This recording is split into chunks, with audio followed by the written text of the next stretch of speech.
All right, so I put it there. Can everybody hear me? Yeah. All right.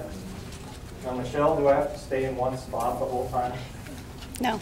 I like to move around a little bit. So, well, my name is Brian Sebade. I'm actually work for the University of Wyoming Extension office in Sundance, Wyoming. So I made the drive over. Part of my area is Campbell County, Sheridan County, Johnson County, and Weston County, along with Crook. And so Michelle asked me today to help put on some stuff about the biology and impacts of a few of the problem grasses in our area. A little bit of background on myself. I grew up in Lander, Wyoming. I went to school for my bachelor's and master's at the University of Wyoming, and I actually had Brian Mueller on my committee for my master's. So if I do anything wrong today, we can blame it on Brian. Right, Brian? Yeah. So what I'm going to do today before I start out, it's kind of well known that bulbous bluegrass is actually kind of a new invader. So I have a couple samples. I thought there was going to be like 20 people here today, but hopefully these make it around by the time I'm done. So I've got a couple samples. I was a bad student and forgot to put italics on some of these, so I hope you'll forgive me. But hopefully you guys can get a little bit more of a hands-on idea of what's going on. And so, just to start this out, it's kind of important. We often have problem weeds or problem grasses, and right away we always just shoot right to control. So it's also important to kind of know what you're dealing with and kind of what the background is on problems you're looking at. Maybe I'll have to switch over here to get it to move.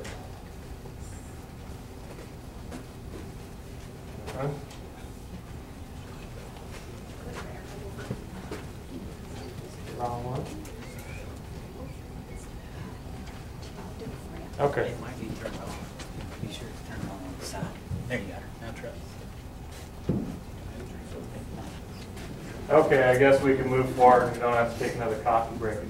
So I just wanted to start out, we always have these things, is it a weed, is it noxious, whatever else. So I kind of just wanted to start off with, what is a weed? Picture on the right, you can see I failed photography class in college, but that's actually Canada thistle.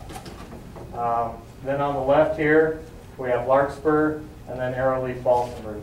So I kind of just put those three up. They both kind of have pretty flowers.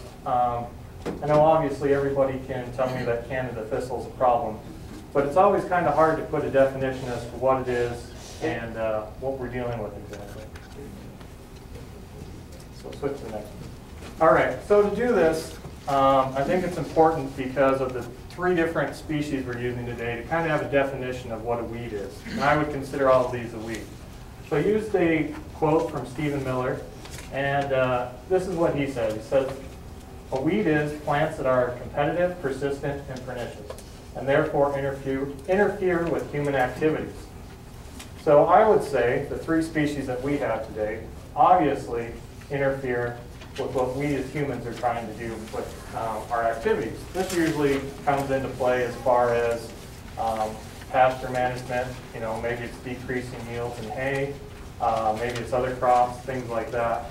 So just a brief background on why we think those are weeds. Another thing that's also important to take out of that is it just defines it as a plant. So one of the species today is actually native. So in order for something to be a weed, it doesn't always necessarily have to be introduced. So that's also something to keep in mind. So I thought I'd start off with talking about cheatgrass. Obviously we could sit here and probably do the whole 30 minutes just on cheatgrass alone. So I'm going to try and kind of skim over stuff, give you a few of the big ideas that I thought were important. And on a few of these slides, I kind of leave a little bit that says, other things that people might have experienced that they think are issues with these different species. So to start it out, cheatgrass, there's several different names. Obviously, downy brome, cheatgrass. It's not native to the United States. It's introduced from the Mediterranean area of Europe. And it was actually introduced in the late 1800s with packaging material somewhere in the Denver region. So it's thought that from there is where things started, and it's also suggested that once it was actually introduced, it left an immediate impact as far as how it could spread and where it was going. Some of our other problem weeds, they don't necessarily always have an immediate impact or take off right away. There's sometimes a little bit of a lag period. But this is one that's, from the beginning, it's just taken off and gone with it. Now in the actual Mediterranean area where it was growing, it was actually used for roofs. So for them, it probably wasn't a weed. They actually looked for it. But for us, it obviously is. Like I said, cheatgrass, you know, it's really unique. It has the ability to just establish right away, move quickly. It produces high seed densities, and it's also able to grow in thick patches with lots of plants per square meter. Sorry, Michelle, I keep doing it when you're not there. To continue with this, one thing I'd like to really point out is that cheatgrass is a winter annual growth pattern. So two of our other species today, they're actually perennial, while this one is annual. So with that, we're going to have different management strategies. In height, we obviously know that it's sometimes low growing. In wetter areas, it can grow taller, so anywhere from 4 to 24 inches. It's adapted to many different soils. Prefers lots of times well-drained soils, a little bit of moisture in the spring, and then it can take off later on when it's drier. Another thing that's also interesting is it always tends to green up a little bit before any of the other native species we have in the area. This isn't always true, but it does have that ability to start off when it's cold and get a head start on lots of other species, which might give it an advantage. One thing that also you can tell, you know, driving along the highway when you're bored and looking for weeds, I think that's what some people do, I don't know. But anyways, it turns a purplish color in the fall when it's mature. I'm sure people have seen that before. One thing you can kind of look at and get a good idea, you know, if you're up on a hill trying to look at, you know, how much of your area is infected, usually a good telltale sign. And like again, I'd like to say, you know, it produces large amounts of seeds and is able to quickly reproduce, occupies a bunch of different soils as an annual. So with this, I know we've got the sample going around that I probably got a C+ on in college, but you can see it kind of starting to get that purplish coloring. This picture is a little grainy, I can see, but it has some of those longer awns that you can see, which kind of sets it apart. I'm not going to go into a whole lot of the actual classification because I'm thinking most of the people here know what they're looking for. If we have time, we can talk about this, hopefully after the presentation. All right, so then I thought I'd move into some of the impacts.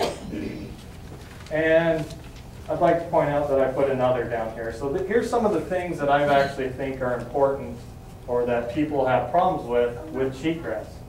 Obviously, there's sometimes a grazing potential that's affected. Some people might argue that this is maybe positive. They get green grass right away in the spring that they can graze. Or it might be a negative where they have livestock that won't graze cheatgrass once it's matured and decrease productivity of an area. Another big thing that's interesting about cheatgrass is it's actually able to kind of adapt and change its environment that it lives in. With thick stands of cheatgrass, you actually have an increased fire potential. It quickly ignites, it moves fast, and after the fire, it's able to reestablish quickly again. So if you start out in an area, there's a fire, there's a few natives around, it burns all the natives off. Those natives have a hard time coming back, so it actually is able to increase more after the fire. So once this cycle starts, it's hard to break with as far as establishing natives if you continually have fires that go through a certain area. Another thing, there's obviously a loss of desired species. and a lot of our range systems. If that's moving in, it's probably taking somebody else's spot in that area, so it's pushing something else out. So with that, I have this bullet here, loss of desired function and structure of a site. I'll kind of cover that at the end. But what I'm getting at there is if, that's moving in and there's some species that are thought to be there originally and making something work a certain way, and that changes by cheatgrass coming in, that may or may not be a good thing. So as far as that, one thing I would think of with this is structure, say of a native area somewhere around Gillette. Cheatgrass moves in, increased fire cycle, we lose sagebrush or other tall native grasses. Perhaps that affects wildlife that can use that. Some songbirds have less cover to use. Where I'm going to go with the function is, it's actually thought that, with persistent cheatgrass stands that have established over long periods of time, it's actually able to affect the nutrient cycling within that soil. So if you have an annual grass that's moved into a native bunch grass system, which we have in our areas, we don't have too many native annual plants. Once that's moved in, it starts to actually have lots of litter that accumulates near the surface of the soil. So it's suggested that, once we start moving all this towards the top part of the soil, it kind of favors the cheatgrass as far as more carbon and nitrogen towards the top of the soil, whereas with a bunch grass system, it stays down a little bit lower with those native roots that are perennial native roots that stay down low. So that's one other thing as far as function that can actually change is the nutrient cycle. And then obviously, there's crop yield decreases. Now, can anybody tell me why the name was put on cheatgrass? Nobody? All right. It's actually called cheatgrass because it was cheating wheat farmers out of their yields.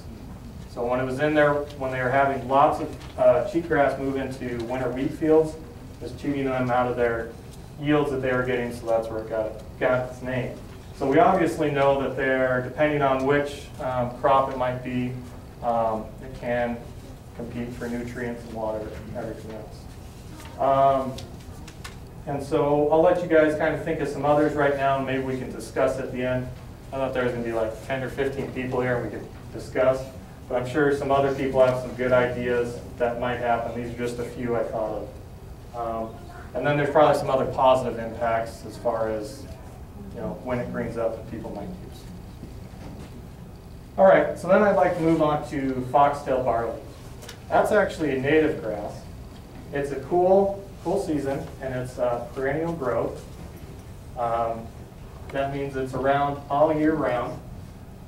See, I always have to go back and make sure I explain everything well because my wife's a second grade teacher, so I have her read over stuff, and she says, this doesn't make any sense. So I hope I'm not leaving anybody behind.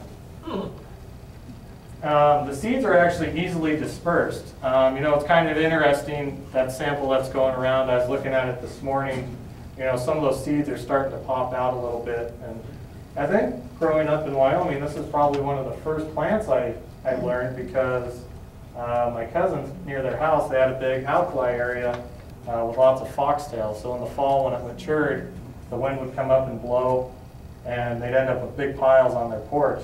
And I guess that's kind of a weird story, but that's one way that it can disperse and be carried to new areas. Height, it's usually about 1 to 2 feet tall. It likes a little bit moister soils than the cheatgrass per se. It also enjoys alkaline areas, which makes it very competitive for those areas.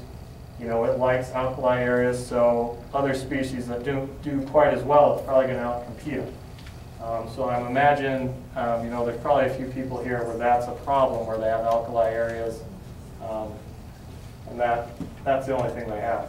It's turned into the dominant species.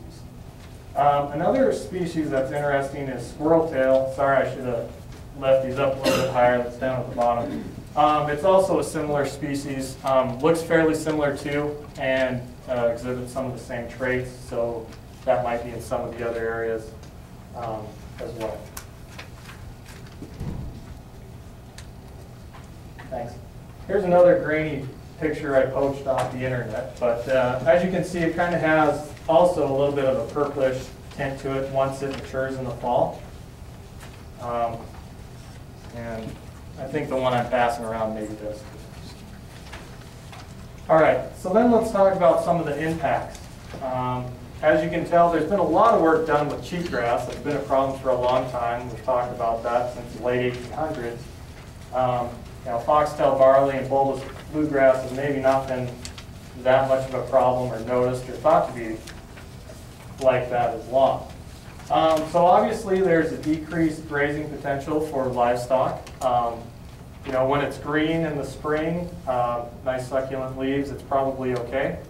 But where this becomes a problem is lots of times, once it's matured, those seeds I was talking about, they can irritate eyes, mouths of livestock.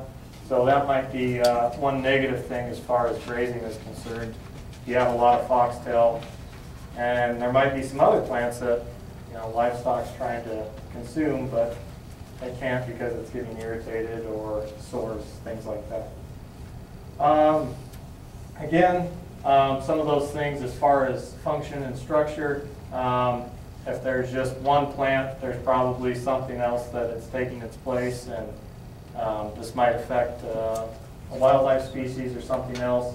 As far as function, that can go many different ways. I won't dwell on that. I just wanted to bring it up that there's probably a story there. There can also be decreased crop yields depending on where it comes in. I don't know if people in this area are having problems with that, possibly in some of their pastures, maybe an alkali area where it's moved in. Again, I'd like to point out that it's harmful, injuries to the eyes, mouth, and throat. Another impact, and maybe I forgot it with the cheatgrass, but one major impact with all of these is we have to put in lots of time, energy, and money for control of these. So in a way, just one major impact that we sometimes forget is just what we actually have to put into controlling these for these other impacts that it causes. All right, we're going to move on now to bulbous bluegrass. And this is kind of interesting because this grass was actually introduced into the U.S. It was thought to, one, be good for possible grazing, two, as a turf grass. In the 1940s, it was still being tried out in different varieties for your front yard, things of that nature. And it's also been used to try and compete with cheatgrass on different conditions as far as stopping erosion or preventing erosion, which in some cases cheatgrass can increase. So this one's a cool season perennial. It's introduced from Europe again. So far we have 2 introduced and 1 native. This is our second perennial I was talking about, so it grows from year to year. And it's interesting because it actually grows from bulbs. It's the only grass that's known to have true bulbs.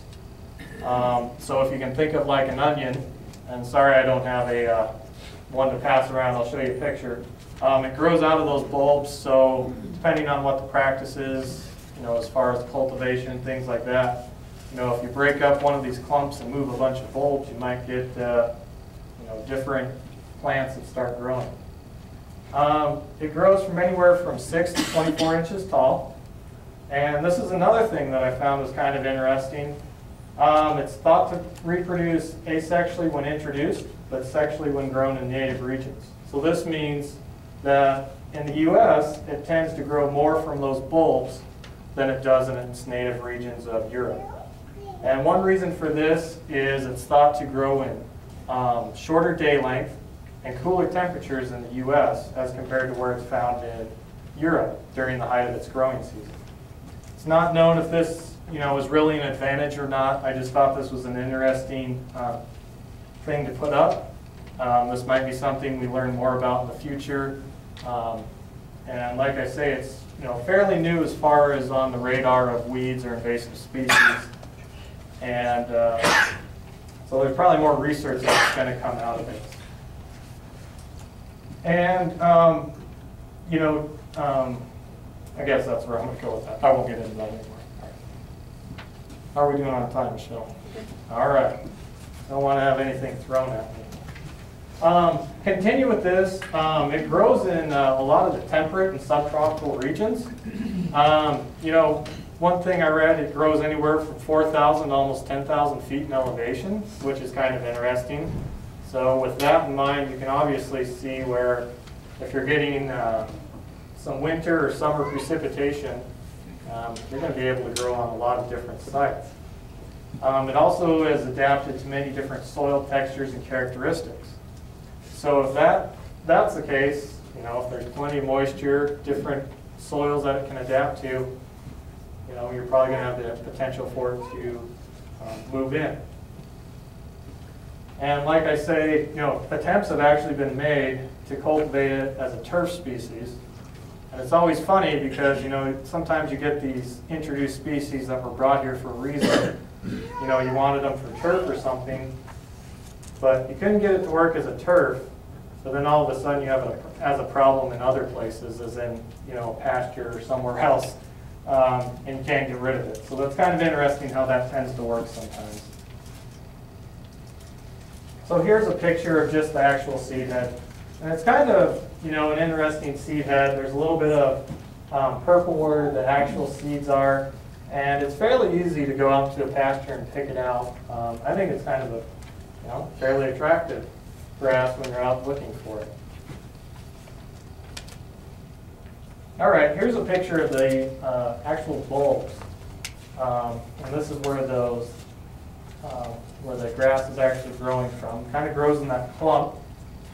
And so you can see how if you move these around, or if they're divided off, you can get a new plant to establish. And I don't know, has anybody dug one of these up and noticed these? Yeah? And I don't know what you guys thought, but I think it's kind of cool that it, it's weird because you think you're pulling up like an onion or something, but maybe garlic, I guess, would be a better example, but it's the grass. So that's kind of cool to think about that it's actually the only grass that grows from true bulbs. All right, so move on to some of the impacts. As you can see, this isn't quite as long as the other ones, obviously because there probably hasn't been as much time to really figure out, is this a big negative impact?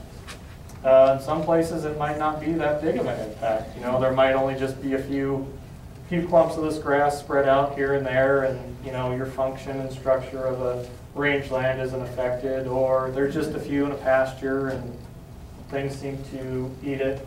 I tried to really find stuff of people that said, well, this isn't good. Horses pick it out of hay, or it did something to my sheep's mouth. I couldn't really find too much of that. And I've had people, this summer when they had it in their hay fields, is this a problem? And, they haven't necessarily came back and told me, we need to figure out how to control that. So my guess is, depending on what your management objective is or how you're going to be come into contact with bulbous bluegrass, it might not be that big a deal. But then again, there's probably some other issues that we just haven't studied yet to know. So, do you have a question? Is it spread by seed as well as by those bulbs? Yeah, it can. It's just thought to spread more by bulbs here in the U.S., but yes, it can. I would say it's definitely spreading fast by seed on our place. Is it? Okay. And that's good to know. Like I say, I'm glad people put in their input because you're out working with it and know more about it than I do. So, as far as benefits, I don't know for sure, but obviously you're going to need the resources for control. I was talking to next presenter, Brian, about this, and there's not a whole lot out there for control, so this will be something that evolves and adapts. And I think that we're really going to find out some issues as far as what are those negative impacts as it continues to grow and spread, and come up with new ideas and figure out how to solve that. So. All right, so I just kind of want to go over the big overview to set you guys up for the control and how to deal with this later on. I guess I kind of got the easy one because I just get to tell you what the problems are. I don't have to tell you how to fix them. So all three of these I think we can consider as weeds and they exhibit weedy traits. Obviously cheatgrass and some of the other species for sure. And they're adapted to a wide range of soil types, textures, and precipitation.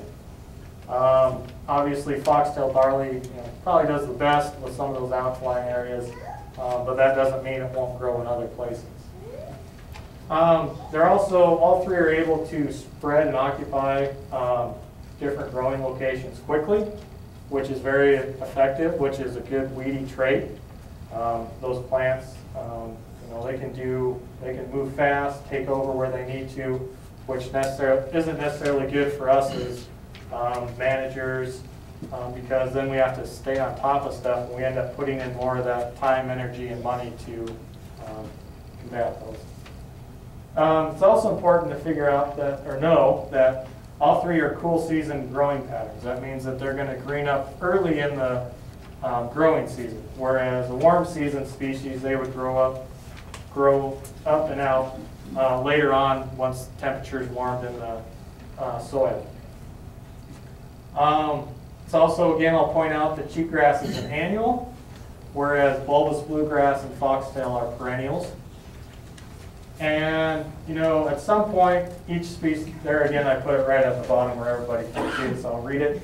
Each species has a certain niche it uses to maintain large populations in certain areas. So what I mean with that is, hey, if it's doing really good in this spot, that probably means it really likes what's going on there. It likes the precipitation, probably the soil texture, the soil type, maybe aspect on a slope.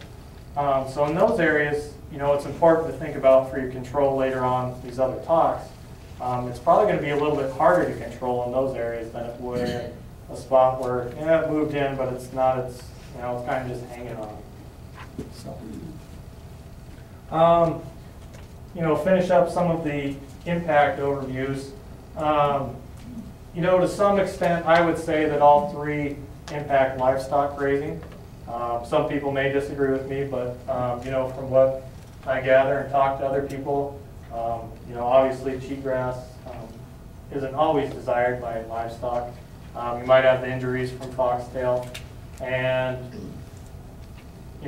I don't know that, what I've kind of read, I haven't talked to too many people that have done intensive grazing studies with bulbous bluegrass, but most people seem to not like it for that.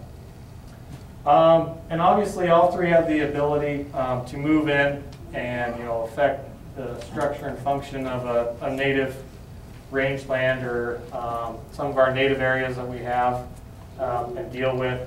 Those are obviously different. Cheatgrass, maybe the fire cycle, nutrient cycling, things of that nature. I'd also say that all three can decrease the amount of desired species in that area. If there's a really thick cheatgrass stand, there's probably something else that could grow there that you want more. So maybe we'll learn about how you can get that back possibly. I'd also say that all three can negatively impact crop production.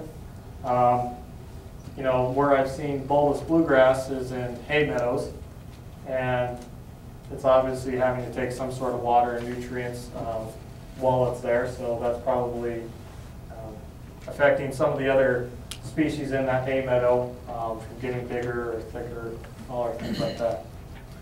And then again, I'd like to point out that one major impact is they all take money, time, and energy for people to control, especially with these fast-moving species. And I just wanted to kind of hit on, in case I forgot to cover it, but obviously I did. But some of these things might affect certain wildlife species. the whole fire cycle, that's kind of a big one that it's kind of hard to control, and that obviously costs a little bit of money to take care of with fire crews and whatever else, replanting, things like that. So, some of the positive impacts that I could think of. The university, they always tell me, don't stick to one side. Try and give all the facts. So I don't know if this is really doing that or not, but possibly they might give you some sort of grazing opportunity, whether it's in the early spring, when that is right for livestock or wildlife. And some species might actually benefit from this. Hungarian partridge and chuckers actually feed extensively on cheatgrass during the winter and sometimes use it for cover. Those have obviously been introduced from the same area that cheatgrass is grown naturally in Europe, so I guess they're kind of doing their same thing from Europe, but yeah. And so just major take-home message, they're obviously found in northeast Wyoming. I'm sure everybody here has run into one of these species at one time. There's going to take different management strategies for all of these. I'm not going to get into that. I'll save that for everybody else. And there's something different as far as growth patterns and where it grows as far as control and everything else. So that I'll take a few questions. Hopefully I can answer them if anybody has any. So burning, that's the worst thing you could probably do with cheatgrass. Yeah, it's probably not the best option. I'll probably let Brian or somebody else get into a little bit more of that. But obviously, if you're burning it and you keep setting back the potential for desired species to come in, that's probably not going to be your most effective strategy. So, Now, have you guys done any burning to test plots or anything? Or when you do burn, does it help get rid of the seeds laying on the ground? Then when you get your first green up, you could spray it? I haven't specifically. I don't know. Brian, have you? The question was, have you done any test plots where you burned off cheatgrass to kill all the seeds and then try and spray it when it greens up right away in the spring? I haven't. There was some work done in Utah where they found Steve Wizen in the late 90s did some burning. I didn't see who asked the question.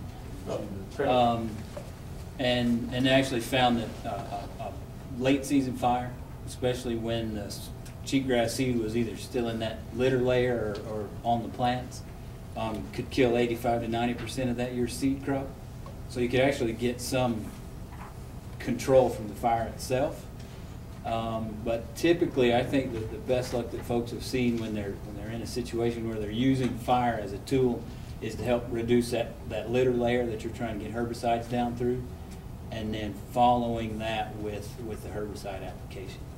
I don't know if that, I might touch on that a little bit more in the next talk. Does that answer your question? Yep. Thank you. Is there any chance, does anybody know anything about bulbous bluegrass and its potential to hybridize with native bluegrass species? I'm thinking specifically like sambar. Yeah, the question was, has bulbous bluegrass been studied to see if it'll hybridize with other bluegrass species? And the answer for that is I didn't ever find where that anybody has found that. When they try to cultivate it and make different varieties for turf grass, they haven't tried that. My guess would be that it probably wouldn't be too well or have a good chance of hybridizing just because you have the actual bulbs that it's trying to grow from. So there's probably different mechanisms that those plants are using for growth. So I'm not going to say that it won't, but I haven't run across, and I don't think the potential would be that much. But I was just wondering if you I understand what an annual is. When you say winter annual, does that contrast to some other kind of annual? Yeah, and I guess I should explain that a little bit more. So winter annual is usually an annual plant that tends to green up a little bit in the fall. So if you'll notice with cheatgrass, it grows in the spring, it dies, and then right in the fall, right before things to really start to freeze and be done for the year, it'll green up just a little bit, kind of like some of our other plants we have. And so then, once the springtime comes around, it will actually take off, yeah. Winter annual germinates in the fall, and that plant has to go through a period of cold before it will seed. So the seeds that germinate in the spring, if they're gonna produce seed at all, it'll be very late. Okay. Winter wheat is an example. Okay. Excellent example.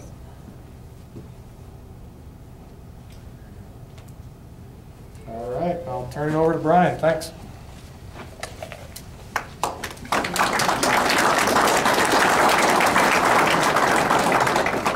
The handouts for the next presentation are being passed out right now.